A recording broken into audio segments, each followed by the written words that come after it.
Hello out there, all you beautiful internet people, and welcome back to another movie review with Nick.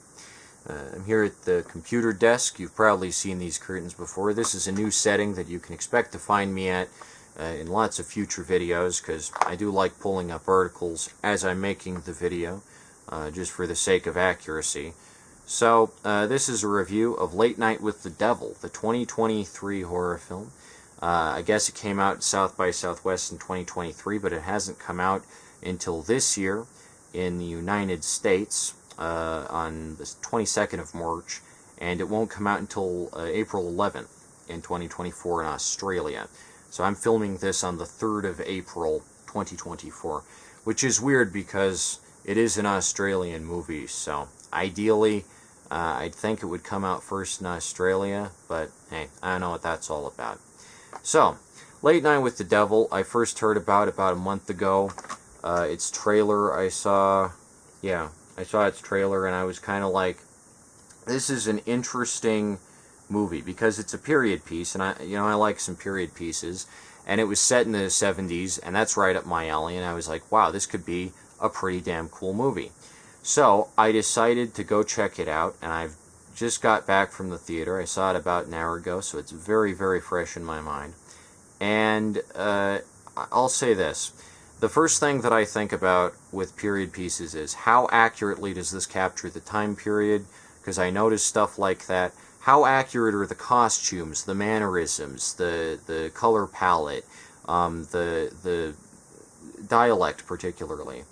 And then, right before the movie, there was a bumper that said that it was by two Australian guys, and I was kind of like, oh, well, how well are these two Australian guys going to be able to capture the aesthetic and time period of, 1970s America? It seems like these days the only movies about interesting points in American history are from Commonwealth countries.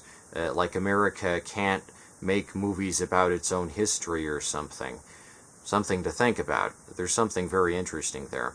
The third reason I wanted to go see Late Night with the Devil, and the third thing that I was kind of scoring it on as I watched it, is how well does it connect the zeitgeist of the mid to late 1970s when it's set. It's set in 1976, and the show it's about starts in, I think, either 70 or 71, going by the narration. How accurately does it connect the zeitgeist of that time period to the zeitgeist of the present? It is a very palpable terror that I thought this movie might be able to conjure up if it was effective in that regard. And the trailer looked pretty dang creepy. There was the one bit where David Dastmalchian's character, Jack Delroy, literally looks at himself, and that was kind of clickbait. That bit is only in the movie for about half a second. Blink and you'll miss it. And I thought that was going to be a whole scene. There would be a point where he looks at himself, and it's so creepy because he's the devil and he's talking to himself, kind of like me here right now, but I'm talking to a camera. Who knows? Maybe the camera's possessed by the devil or something, but I'm an atheist, so I don't think so. Anyway, I was wondering, how well does this movie capture the time period? Because there are lots of period pieces that don't do that, and also how well does it connect to the present, and also, in between that, how well are these Australian guys going to be able to culturally appropriate American themes and ideas, and, because there are some great examples of that. I like Hugh Laurie as House. I think his American accent's pretty good. Lee Evans in Mouse Hunt has a great American accent. Even Benedict Cumberbatch's is passable to an extent. So, yeah, that's mainly what I was wondering. First off, I think it was a really good choice to cast David Dastmalchian in the lead role. Being the only, actual American, I thought his portrayal of Jack Delroy was very convincing. And you couldn't really tell that any of the other actors were Australian either, except one point when the possessed girl says Mr. Delroy, and that's obviously the Australian accent slipping through. That's the first scene with her, so maybe she, refines it a little later or something, but she says Mr. Delroy, and an American wouldn't say that, obviously. They'd say Mr. Delroy. So that was kind of unconvincing. Other than that, though, the rest of the American accents are pretty good. The only two performances I didn't really buy as being from the time period were the audience guy that Jack Delroy kind of jokes with before he notices the skeleton guy. That guy didn't really feel like from the 70s, and also the therapist lady. I hate to say it, but her like accent and mannerisms is just very like modern. The other bit that didn't convince me as far as the period goes, there weren't really enough sideburns. Jack Delroy's sideburns are pretty cool, but other than that, not enough sideburns. I mean, I know I'm latching on to like stereotypically 70s things, and obviously not everyone in the 70s had sideburns, but like there's no like long hair in the band particularly, which there'd be at least one guy with like kind of longer hair. The producer guy, he has an accurate hairstyle. There's also the black guy who like rents camera and sound. His fashion sense is pretty accurate. And, you know, other than that, it's pretty dang convincing, and they do a good job with, like, actually making it feel like it's in America. I'll say that. But as for this one segment, the pre-recorded segment about the satanic cult with the therapist lady, it uses a method of filming and like, editing that is much more common to, like, true crime documentaries in the 1990s than a pre-recorded segment like from a 70s talk show like the Dick Cavett Show or something. So I will say that. It felt more like X-Files-y, and add to that her narration, which isn't that convincing. And that's probably the weakest bit of the movie. Other than that, it does found footage pretty well. I will say that the thing where it cuts to commercial and then it like cuts to B-roll that's in black and white from the cameras, but like not like taping. That's pretty clever. How they make do without the commercial breaks. So it's good found footage on that front. It understands like how to make the found footage appear convincing. Structure it in a way that makes sense, where you can really buy that it is like an actual tape that's been found. Also, the bit where like reality breaks down after the possessed girl is full of static, and Jack walks back onto the set, and the aspect ratio changes. Like, it changes from the TV aspect ratio to the cinematic aspect ratio. And for the first time, you know, he's out in the middle of, like, hell, basically. And it feels like, you know, it's definitely going for a more wide-open thing. But also, like, is there something about the cinematic medium that's inherently, like, even more demonic or, you know, more real, maybe? That's a good, very subtle, subconscious type tone shift, so I admire that. Other than that, what else? Oh yeah, there's some points in the movie where they call Bohemian Grove the Grove. Like, Michael Ironside's opening narration is like, oh, Jack Delroy was in the Grove, and it's obviously just Bohemian Grove. They mean Bohemian Grove.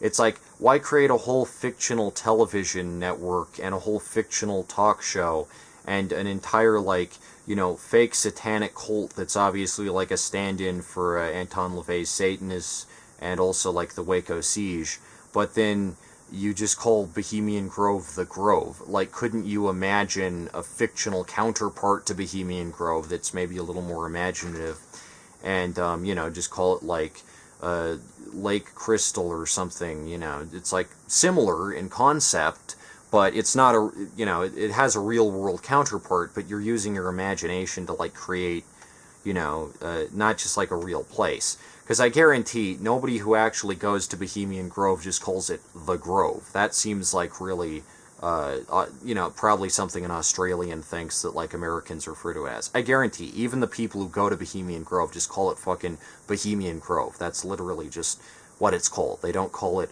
the Grove. And I'm not sure if, you know, maybe they thought that it would be, like, scary to call it Bohemian Grove by name, like, you know, the Bohemian Grove attendees would track them down and kill them or something. But, you know, like Richard Nixon says, it's basically just a big gay retreat for rich people, so it doesn't really matter. It's like, it should just called it Bohemian Grove, because obviously that's what they're talking about.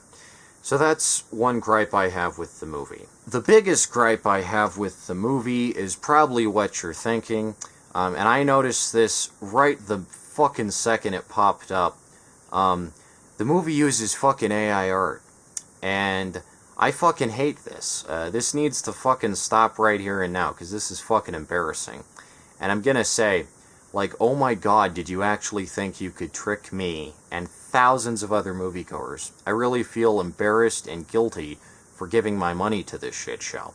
Yeah, I see out there fucking Cameron and Colin Cairns, you fucking bastards. You thought you could put one over on me. Well, guess what? I know the fucking difference between an actual, like, picture and a piece of fucking AI-generated ass. So, you know, I'm not stupid.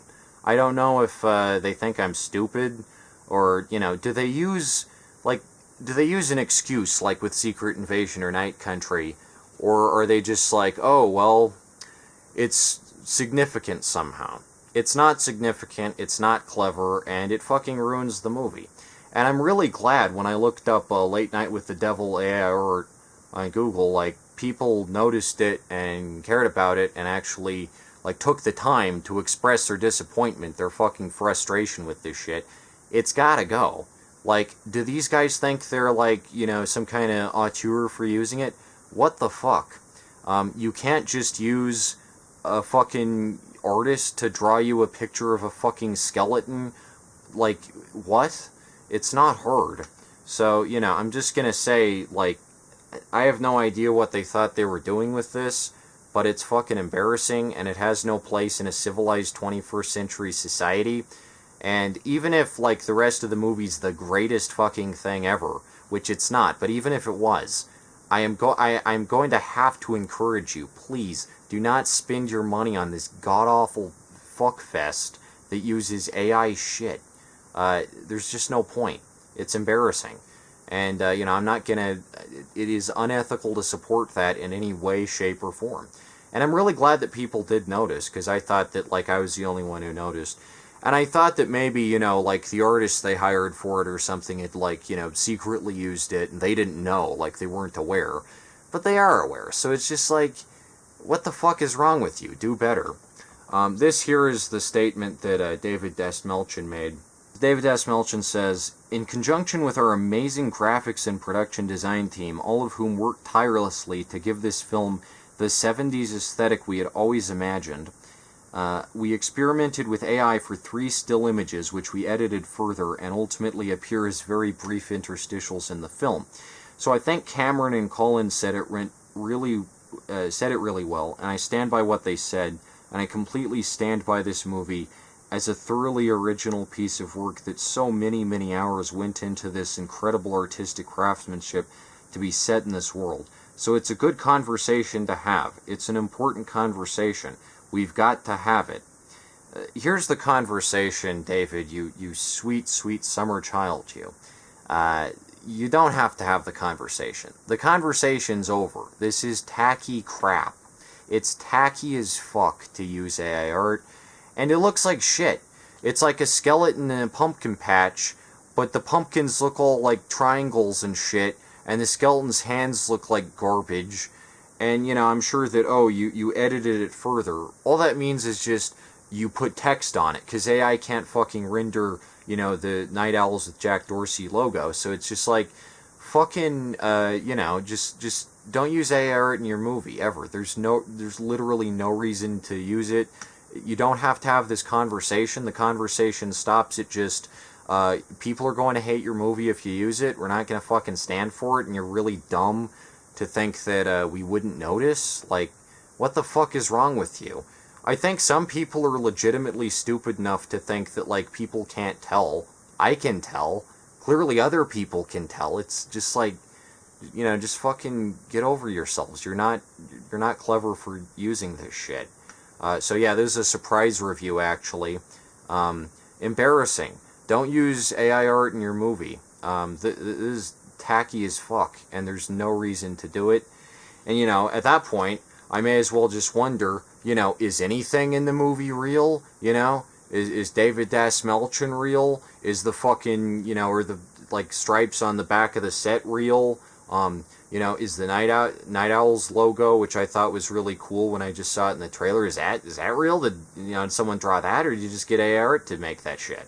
So it's like, you know, if you lie to your audience, eventually your audience isn't going to want to watch your shit anymore because you're just lying to them. And even if you think it's like brilliant or so, wow, I'm so brilliant for using AI, you're not brilliant. You're just a fucking hack. So, yeah, embarrassing. So yeah, ultimately this movie was kind of a learning experience because I figured my biggest gripe with it would be that maybe some parts of it were inaccurate or just kind of look cheap, which some parts of this movie do look damn good, I'll say that. Like, goddamn, the practical effect, the worm bit, oh my god, that looks good. But then you see the AI art and you're just like, what the fuck is wrong with you people? Did you think this was a good idea? Why do you want to lie to people? What the fuck is wrong with you? Do you still think that this is worth experimenting with after 3 fucking years of this trash? Like, it's not that interesting. It's just a fucking skeleton. You can just draw a fucking skeleton, you fucking hacks. Anyway, I feel it's important to give credit to the movies that kind of came before Late Night with the Devil, because I guarantee there's better examples of this type story.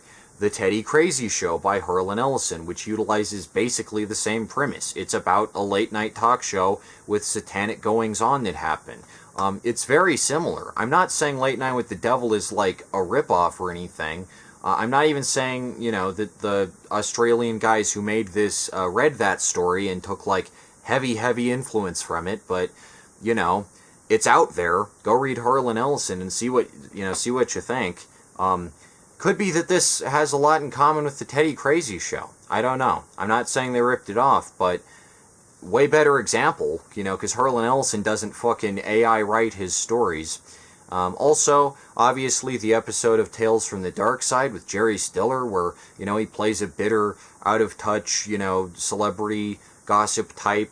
It's way better at deconstructing the facade of entertainment. And it has Jerry Stiller, all practical effects, George A. Romero. That shit's great. And you got plenty of stuff in this, subcategory. You got Flop Swept by Harlan Ellison. You got The Dummy on The Twilight Zone. You got Make Me Laugh on Night Gallery. Excellent shit. Amazing shit. So just go watch that. Go read the Teddy Crazy Show. Go watch the Jerry Stiller episode of Tales from the Dark Side. Even if this isn't the most original idea for a movie, I thought I would go into it and at least have a fun time. And I thought, even if some of the effects or costumes, whatever, I thought, God, I'll have a fun time. But it just fucking ruined it. This is embarrassing. This is an embarrassing fucking movie. And, it's just embarrassing. Stop. Just stop this shit. I'm not going to say anything else about it. Just, that's the conversation, okay? Stop using AI shit in your movie. Or, I don't know, just fucking stop. It's just hacky and tasteless. And if you're going for a 70s aesthetic, what the fuck? Do you think people are stupid? You think people are stupid, Cameron? Colin? Do you think I'm stupid? Look into my eyes and tell me you think I'm stupid, Cameron. Look into my fucking eyes and tell me you think I'm an idiot. Okay? Yeah. That's what I thought.